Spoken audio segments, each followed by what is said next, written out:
I don't need much for happiness, just a lot of money for traveling, concerts, food, and books.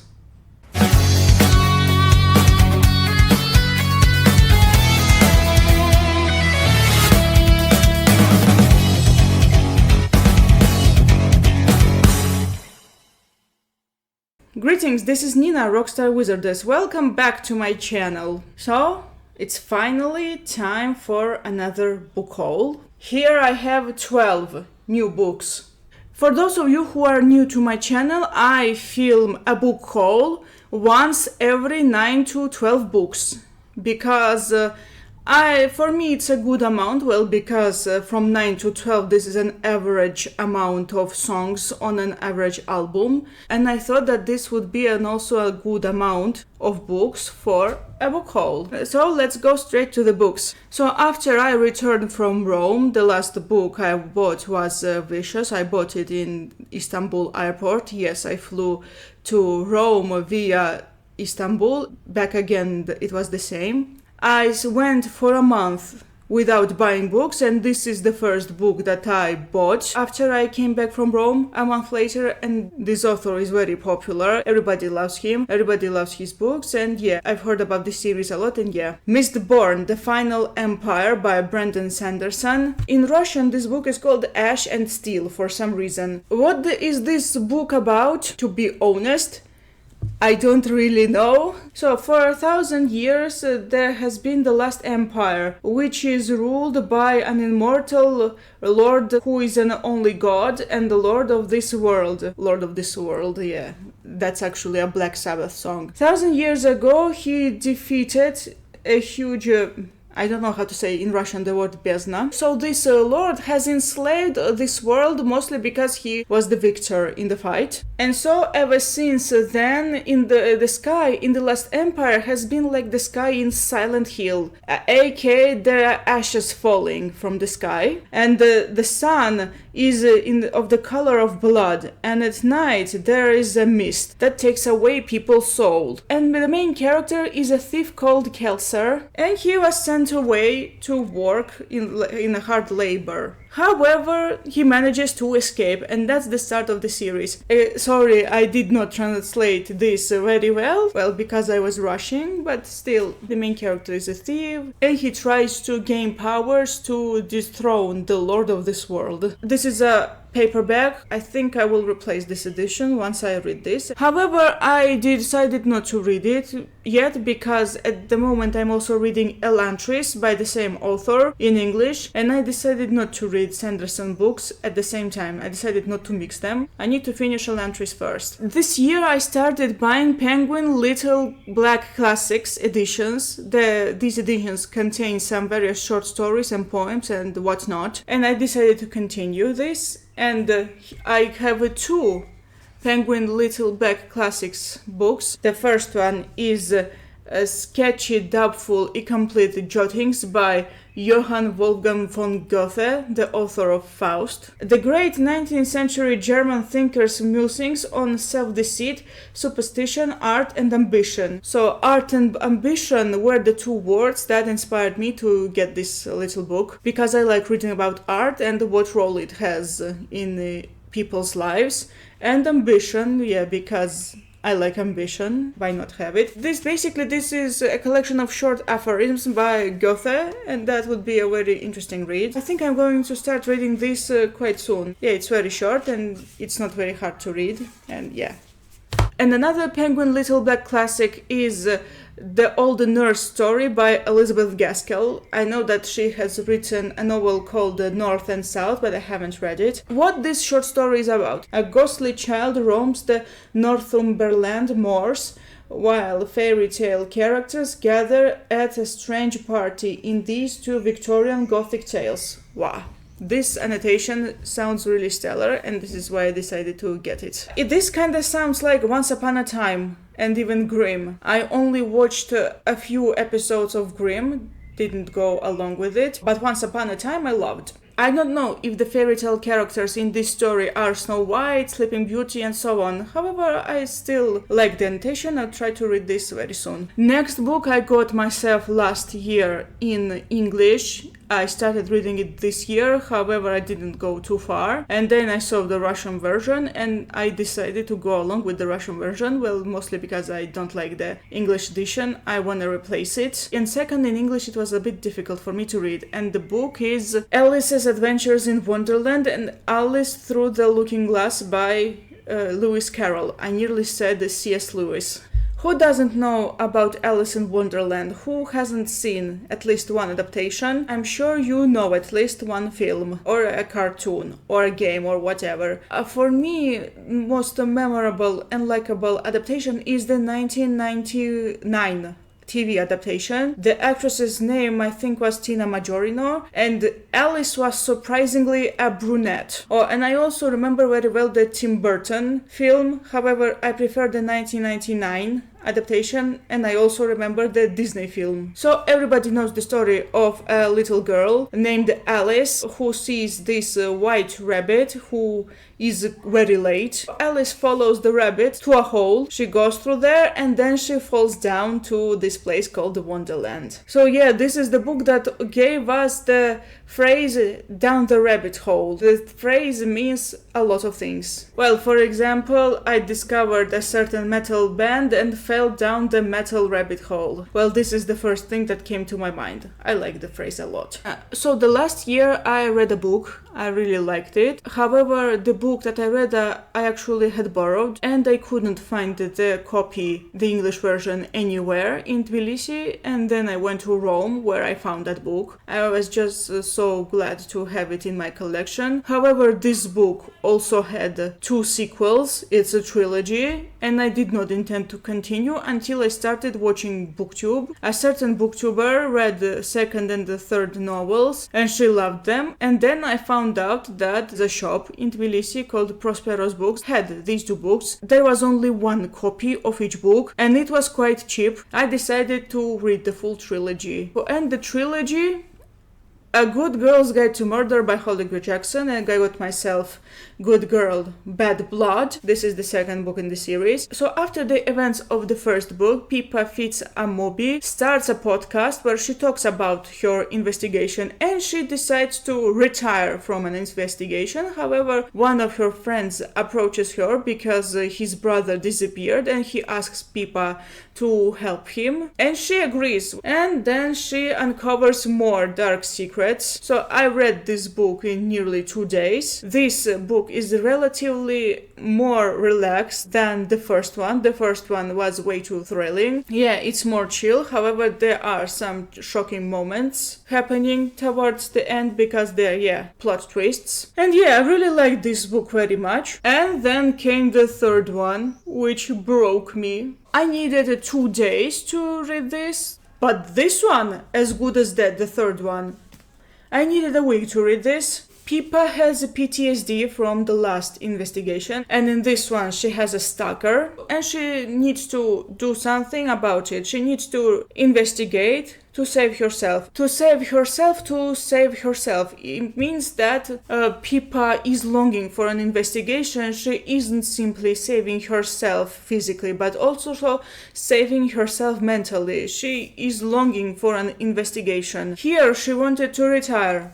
but here she wants to continue. Sure, the first half of the book, investigating, but then beware what would happen here. This book literally broke me, like I said. And while reading, I kept thinking of Holly Jackson's browser history. What did she Google to write this book? I just can't imagine. Nonetheless, I'm glad that I read these books. If you haven't read A Good Girl's Guide to Murder, or at least you don't know if you should continue reading the Pippa series, yes, I recommend reading these books. However, be careful here. This is a very shocking and the darkest novel in the series. I need to do some reorganizing. Next comes the book that I read at the end of last year. I borrowed it from the library and it instantly became one of my favorites. However, I read that book in English and I wanted the English version, didn't find it. However, I found the Russian version and I decided to go along with it. I'm definitely going to get the English version once I get the chance. And this book is Bunny by Mona Awad. This is definitely the craziest novel I have ever read, at least one of those. This is a very bizarre novel, and I keep saying that this book is definitely not for everybody. Maybe if you read this book, you would think, oh my goodness, what the hell am I reading, or something like that. But I, while reading this book, kept thinking, oh, it's so crazy. Oh, it's absolutely repulsive. It's hideous. It's shocking, disgusting. I love it. Yeah, that's the case here. I love this book, well, because it was way too crazy. So this book is about a girl named Samantha who goes to college, and she studies alongside mean girls who call each other Bunny. And one day Samantha gets an invitation from those mean girls, and she joins them. And this is where all the craziness starts. Remember the film Mean Girls and all the other mean girl type films? Mona Awad takes the cliches from those films and comes up with this. It's a horror book, actually. It's a psychological horror, I'd say. If you are about to read this book, I just want to warn you that this is absolutely a crazy book, not for everybody. But if you read the book and loved it, good for you. So I'm filming this video on May 29th. Last week, I was wandering around a bookstore with my friend. We went outside the town to a mall, and then we entered the store and I saw this book. So this book was released in Russian 2 years ago, and I couldn't buy it. Something kept me away from it, but then I saw that it had a discount, and I was like, I need it. I need it as fast as possible. It's a fantasy novel.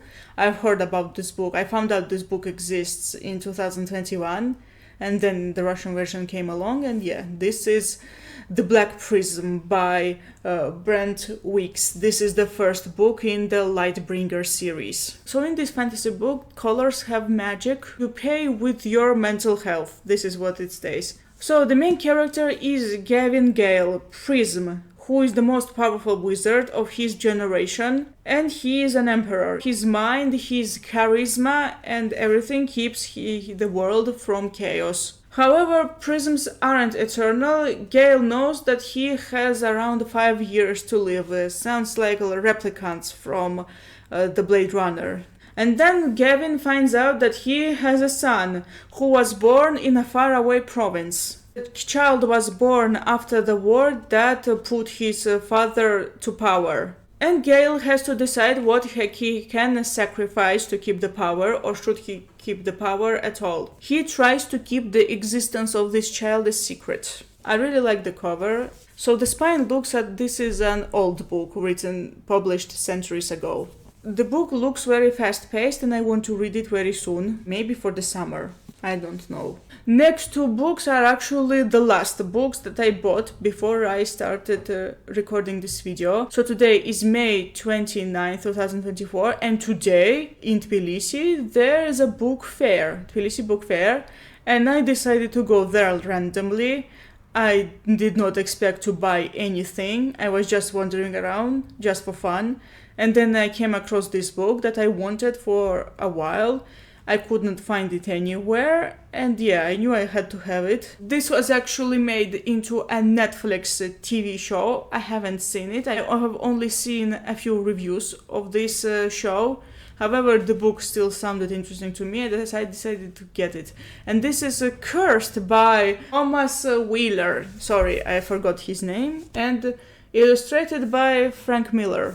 So this is a retelling of Arthurian legends from the perspective of Nimue. This is the Lady of the Lake that granted King Arthur his sword, Excalibur. Touched by darkness, Nimue is an outcast to her people, forced to repress her magic. But then the darkness begins to resurface after a certain event. She must save a terrorized kingdom. Nimue's mission leaves no room for revenge, but the growing power within her can think of little else. And then she teams up with Arthur himself. Arthurian legends come in different interpretations. I absolutely love the BBC show Merlin. I would rewatch that show. I love it very much.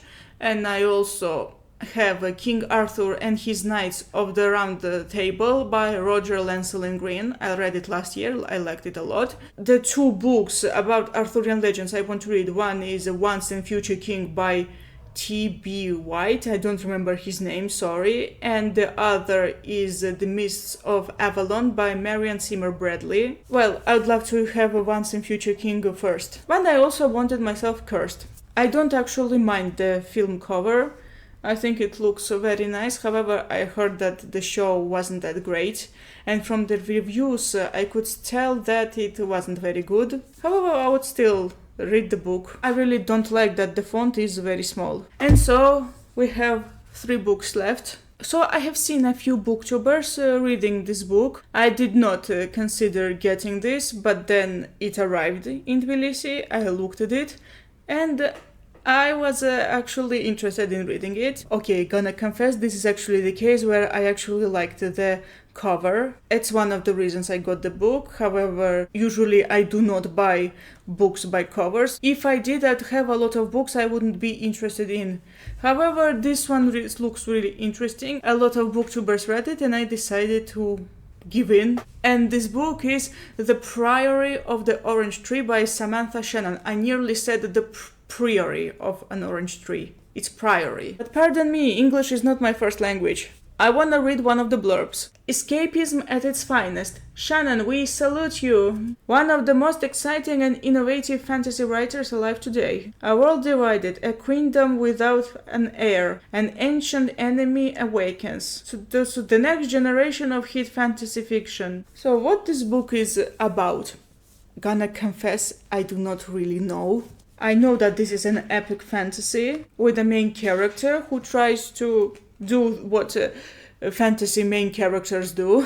Author's note: the fictional lands of the Priory of the Orange Tree are inspired by events and legends from various parts of the world. None is intended as a faithful representation of any one country or culture in any point in history. This is actually a great note. To be honest, I have an unpopular opinion as a fantasy writer. Fictional settings are better than real-world settings for multitude of reasons. I need to make an entire video about it. What do I know about this book? That this is a very big book. This is literally the same size as Harry Potter and the Order of Phoenix by J.K. Rowling. And yeah, just look at them. They're just one size. This one has 800 pages plus something. This one has simply 800 pages. Yeah, they're both very big. Oh, and this book is also published by Bloomsbury. So as I understand, this book has a lot of political intrigue, royal drama, the main character tries to accomplish things, and so on. And that this one has a very big world building. I decided not to dive deep into the annotation deliberately. I decided to read this book like nothing, and yeah, let's see how this goes. So I bought these 2 books literally hours before I started filming this video. I bought it. So I have 2 books left. One is a post-apocalyptic novel that I really want to read very soon, and the book is The Road by Cormac McCarthy. This book is about father and son trying to survive in the desolated world. But this book isn't just about survival, this was also about humanity and various human values and so on. Father looks after his son and everything, but the world is really harsh here. I've heard a few spoilers about the book and the film, and after I'm reading the book, I'm definitely going to watch the film adaptation. And finally, the last book here. I already own this book in 2 other editions, and this book I just want to show you. Yeah, I know. Yes, ladies and gentlemen, Lord of the Rings by J.R. Tolkien in 1 edition. Did I need it? No, because I had my old editions and the English versions. But did I buy it? Absolutely yes. I saw it and I realized I needed it, and this also had the correct translation. So in Russian, Lord of the Rings is translated by multiple people. Yes, there are various different translations, and I decided to get myself the easiest one. I have the first book in a different translation than the 2 others. The second and third one and this big book are in 1 translation, but the first one is very difficult, and this is one of the reasons I decided to get this one. And yeah. And that's all. Thank you so much for watching. I hope you enjoyed this video. What are some books that you bought? Let me know down in the comments. See you next time. Goodbye.